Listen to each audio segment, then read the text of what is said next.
العادة غير زيادة وبكي ودموع وإلي أسبوع. مساء الخير جميعا وكل عام وانتم بألف خير، وبنرحب فيكم بمهرجان الأصايل لتكريم نجوم رمضان لعام 2012. بنرحب بمعالي وزير الثقافة الأستاذ الدكتور صلاح جرار، بنرحب بالفنانين والإعلاميين الموجودين معنا ونرحب فيكم جميعا.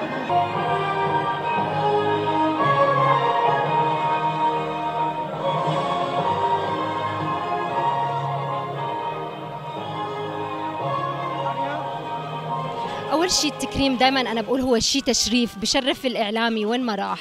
كتير حلو إنه الإنسان يتكرم ببلده بوجود نجوم كتير كبار قدروا بخلال هالوقت البسيط، خلينا نقول بشهر رمضان المبارك اللي بيكون فيه زخم وكثافة كتير بالبرامج والمسلسلات وأيضا وجود الفنانين معنا، فهيدا الشيء كتير بشرفني، وكنت بتمنى أكون ضيفة خفيفة على كل قلوب الناس اللي سمحوا لي بخلال هالشهر الكريم أكون معاهم. عم نقدم كنا هيك خلينا نقول نكهة خاصة ومميزة بهالضيوف المميزين اللي كانوا شاركونا بسفرة آنساتي سيداتي. هل اسم برنامجك آنساتي سيداتي لأنه ليديز فيرست احتراما أو لأنه السيدة صارت تتغلب على الرجل اليوم؟ هلا كل شيء حلو بالدنيا هو أنثى، وأنا دائما بقول لأنك الأنثى، لأنك الأحلى، لأنك العنوان، لأنك الإنسان، الحياة معك أحلى، فبعد هيك حكي ما في كلام.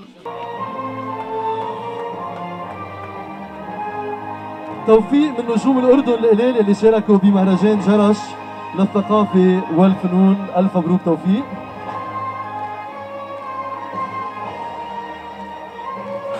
بستني بوزي قوية قالت لي حكي فاضي مثل العادة. برنامج مع مازن من إعداد وتقديم الإعلامي، تخرج في استوديو الفن لعام 2002 وحاز على جائزة أجرأ إعلامي عربي لعام 2010 وجائزة أفضل إعلامي عربي لعام 2009 والثالث عربيا حسب استفتاء مجلة سيدتي، وحاليا هو مقدم برنامج وانت مروح عبر إذاعة صوت الغد. منرحب بمازن دياب. اليوم تكريم لنجوم رمضان 2012 مهرجان الأصايل للأصالة، والحمد لله حصلت على أفضل برنامج ألعاب ومنوعات لعام 2012 وبرمضان 2012.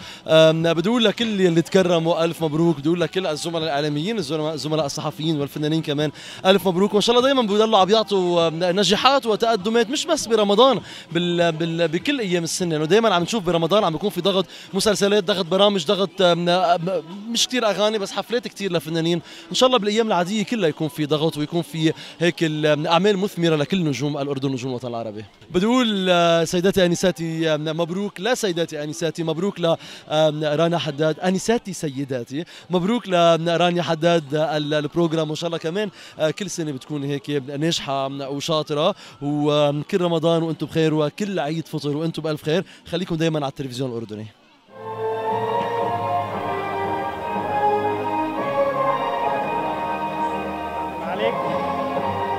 بالبداية بدي لكم فطر سعيد وتحية طبعا من قلب بيروت النابض إلى قلب الأردن والشعب الأردني الطيب.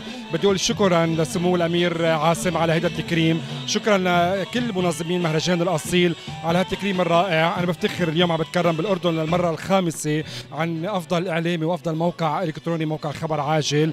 بدي أقول إنه هالتكريم بأثبت رغم الظروف الصعبة عم يمر فيها الوطن العربي إنه ما زال الفن والإعلام بألف خير، وشكرا كثير لكم، وطبعا شكرا لشاشة تلفزيون الأردني وكل العاملين فيه، يعطيكم العافية.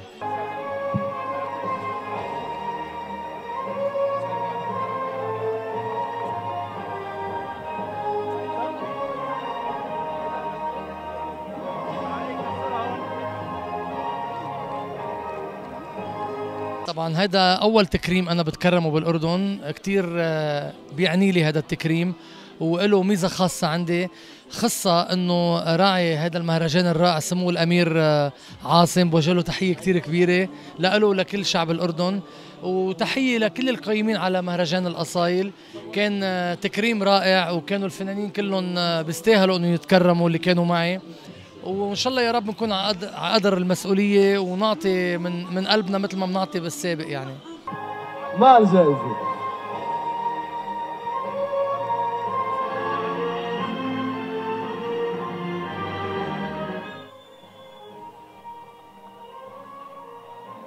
ساندرا بتستلم الدرع من معالي الاستاذ الدكتور صلاح جرار وزير الثقافه.